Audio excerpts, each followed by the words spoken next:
Hey everyone, welcome back to the channel. I hope you are doing absolutely well. In today's video, I will show you exactly how you can find your hidden favorite drawing toolbar in Tradingview.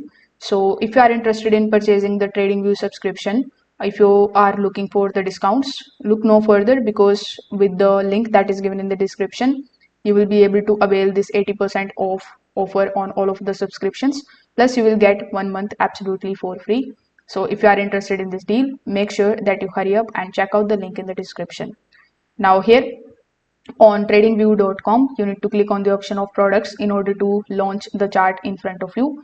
Now, as you can see, my toolbar is available here, but if I just click on it and if I remove it from here, in order to get it back here on this particular chart, all you need to do is you need to go to the products section here in the left hand side. Over here, you can click on any of the tools. Then when you click on the star icon of that particular tool, your toolbar will be available. So this way basically you can show the hidden favorite drawing toolbar in TradingView. If this video helped you out, make sure that you give this video a like and subscribe to the channel for more this type of TradingView tutorials. Thanks for watching.